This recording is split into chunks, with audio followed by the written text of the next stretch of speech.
یہ لوگ تم سے قیامت کے بارے میں پوچھتے ہیں کہ اس کے واقع ہونے کا وقت کب ہے؟ کہہ دو کہ اس کا علم تو میرے پروردگار ہی کو ہے، وہی اسے اس کے وقت پر ظاہر کر دے گا۔ وہ آسمان اور زمین میں ایک بھاری بات ہوگی اور ناگہاں تم پر آ جائے گی۔ یہ تم سے اس طرح دریافت کرتے ہیں کہ گویا تم اس سے بخوبی واقف ہو۔ کہو کہ اس کا علم تو اللہ ہی کو ہے، لیکن اکثر لوگ یہ نہیں جانتے۔ کہہ دو کہ میں اپنے فائدے اور نقصان کا کچھ بھی اختیار نہیں رکھتا مگر وہ جو اللہ چاہے، اور اگر میں غیب کی باتیں جانتا ہوتا تو بہت سے فائدے جمع کر لیتا اور مجھ کو کوئی تکلیف نہ پہنچتی۔ میں تو مومنوں کو ڈر اور خوشخبری سنانے والا ہوں۔ وہ اللہ ہی تو ہے جس نے تم کو ایک شخص سے پیدا کیا اور اس سے اس کا جوڑا بنایا تاکہ اس سے راحت حاصل کرے۔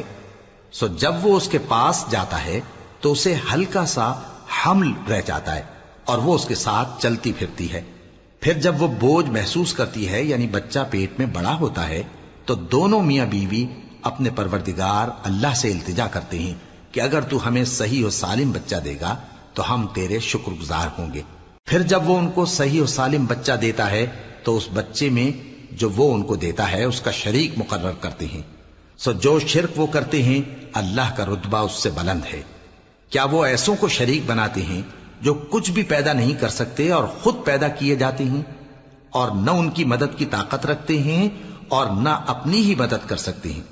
اور اگر تم ان کو سیدھے رستے کی طرف بلاؤ تو تمہارا کہا نہ مانے۔ تمہارے لیے برابر ہے کہ تم ان کو بلاؤ یا چپ کے ہو رہو۔ مشرکو، جن کو تم اللہ کے سوا پکارتے ہو تمہاری طرح کے بندے ہی ہیں۔ اچھا تم ان کو پکارو، اگر سچے ہو تو چاہیے کہ وہ تم کو جواب بھی دیں۔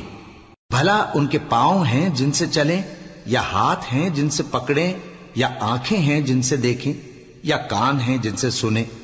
کہہ دو کہ اپنے شریکوں کو بلا لو اور میرے بارے میں جو تدبیر کرنی ہو کر لو، اور مجھے کچھ مہلت بھی نہ دو، پھر دیکھو کہ وہ میرا کیا کر سکتے ہیں۔ میرا مددگار تو اللہ ہی ہے جس نے کتاب برحق نازل کی، اور وہ نیک لوگوں کو دوست رکھتا ہے۔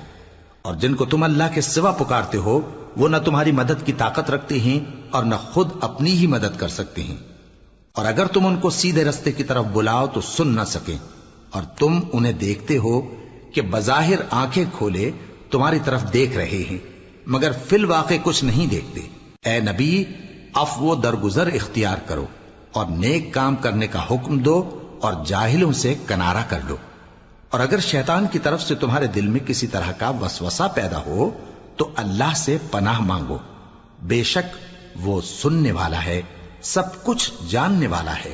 جو لوگ پرہیزگار ہیں جب ان کو شیطان کی طرف سے کوئی وسوسہ پیدا ہوتا ہے تو چونک پڑتے ہیں اور دل کی آنکھیں کھول کر دیکھنے لگتے ہیں، اور ان کفار کے بھائی انہیں گمراہی میں کھینچے جاتے ہیں، پھر اس میں کسی طرح کی کوتاہی نہیں کرتے۔ اور جب تم ان کے پاس کچھ دنوں تک کوئی آیت نہیں لاتے تو کہتے ہیں کہ تم نے اپنی طرف سے کیوں نہیں بنا لی؟ کہہ دو کہ میں تو اسی حکم کی پیروی کرتا ہوں جو میرے پروردگار کی طرف سے میرے پاس آتا ہے۔ یہ قرآن تمہارے پروردگار کی جانب سے دانش و بصیرت اور مومنوں کے لیے ہدایت اور رحمت ہے۔